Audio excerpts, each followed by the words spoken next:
Desde Europa, Alberto Peláez, corresponsal de Telereportaje, reporta. Me da gusto saludar a Alberto Peláez, como siempre. ¿Cómo te va, Alberto? Te escuchamos con tu reporte. Hugo, ¿qué tal? Muy buenos días.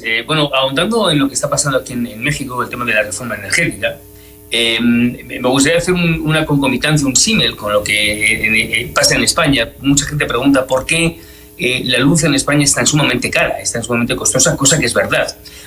Hubo que remontarse hace 20, 25 años, cuando la luz en España estaba en manos del Estado, y cuando se liberaliza en ese momento, empiezan a haber una serie de operadoras que antes no existían.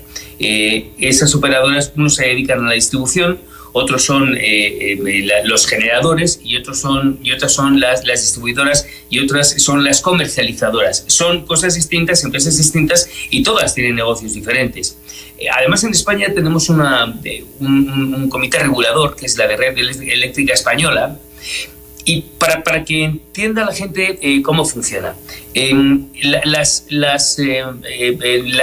más baratas, las energías más baratas son la eólica y la fotovoltaica en España. La más cara es la nuclear y la del carbón. ¿Qué hace Red Eléctrica Española o qué permite que se haga? Al final, en el recibo de la luz se hace sobre la más cara. Y explico. Imagínate que tú vas a un supermercado y quieres comprar aguacates, por ejemplo. Pero cuando vas a pagar, estás pagando no sobre el precio del aguacate, sino en base al producto más caro que hay en el supermercado. Y en base a eso te hacen la liquidación de tu factura de luz. Y si además a eso le subimos un 19% de IVA, que es como si fuera un producto de lujo, eso da lugar a que en España la luz se encarezca tanto. Y cada vez tiene pinta de que va a seguir subiendo más, ¿no? Ahora, si lo comparamos con la media europea, no es la más cara, ni mucho menos. Es más, es de las más baratas, porque en Europa la luz es enormemente cara, Hugo. Sí, más cara todavía que en España. ¿De cuánto estamos hablando más caro, Alberto?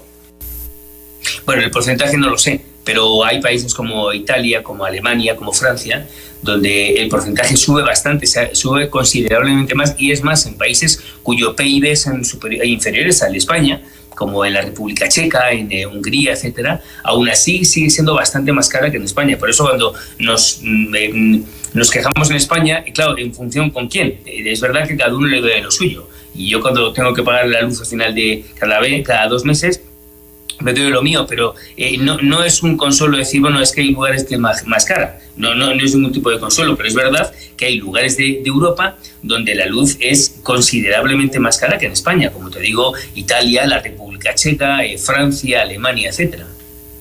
Tú me decías que con esta facturación en España hasta se considera prácticamente un artículo de lujo la electricidad.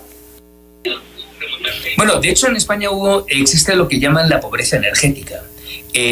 Hace años empezó a haber pobreza energética porque piensa que el salario mínimo de España es de algo menos de 1.000 euros y con una luz tan cara, con una calefacción, porque en España hace mucho frío, especialmente en Madrid, en época de invierno tenemos un clima continental, no tenemos clima mediterráneo. El clima mediterráneo tenemos en el litoral, pero cuando tú te metes en el interior de España te encuentras con ciudades como Madrid y mucho más frías, como Teruel, Guadalajara, etcétera, donde puedes llegar a tener temperaturas de menos 10 y 12 grados en invierno.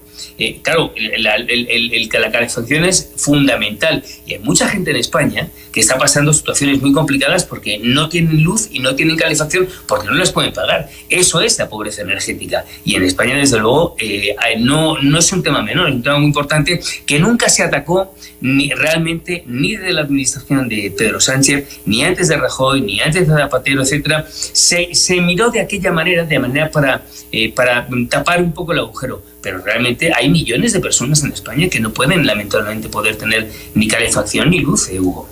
Oye, Alberto, justamente te pregunto por esa pobreza energética de la que nos hablas. ¿No hay un movimiento en este momento en tu país que podamos decir busque revertir esto? ¿Qué posibilidades se le ve realmente a que se le dé vuelta? Bueno, sí, hay movimientos, hay ONGs que están ocupándose del tema. de la situación, porque está visto que si estamos esperando a que los gobiernos, las diferentes administraciones lo vayan a arreglar, ya tenemos claro desde hace muchos años que no van a arreglar ni eso ni otras muchas cosas. Por eso aparecen partidos y gobernantes en el mundo que a veces pueden ser populistas, pero que la gente está harta de estar votando opciones que al final y a la postre es lo mismo. Entonces, tiene que ser la propia sociedad civil, a través de ONGs, las que intenten presionar a la administración de Pedro Sánchez, pero antes a la de Rajoy, pero antes a la de Zapatero, pero antes a la de Aznar, etcétera, etcétera, para que intenten solucionar estos temas. Porque no estamos hablando solamente del tema de la pobreza energética, por supuesto que también, Hugo, pero aquí hay muchos más temas. El tema de los desahucios, como llamamos en España, que es tanta gente que se queda sin casas porque no pueden terminar de pagar la hipoteca, porque le echaron del trabajo, porque sus recursos son muy escasos, y te encuentras con situaciones sangrantes, que yo he cubierto muchas durante muchos años cuando trabajaba en televisión, en el que te encuentras que llegas a una familia que porque deben 40.000 pesos, o el equivalente a 40.000 pesos, 1.000 y pico euros, el juez hacía una ejecución y te decía que tenía que marcharse de la casa y no tenían dónde ir. Ese tipo de cosas no queda más remedio que arreglarlas. En un país como España, donde nos jactamos de ser primer mundo, donde somos parte del corazón de Europa, no podemos permitir que ocurran ese tipo de cosas. Pero las administraciones, mi querido Hugo, no las arreglan. Insisto, ni la de Pedro Sánchez ni tampoco las anteriores. Oye, Alberto, pues es muy interesante esto. Ahora sí que nos has dado luz en este tema, literalmente. Oye, ¿quieres agregar algo a lo que ya nos platicas? No, bueno, que lo único que habrá que ver, Hugo, es cómo va la situación próximamente en España, que es un tema que se convierte en dramático y que no podemos estar pagando el dineral que estamos pagando todos los españoles, tanto los que podemos como los que no pueden pagarlo.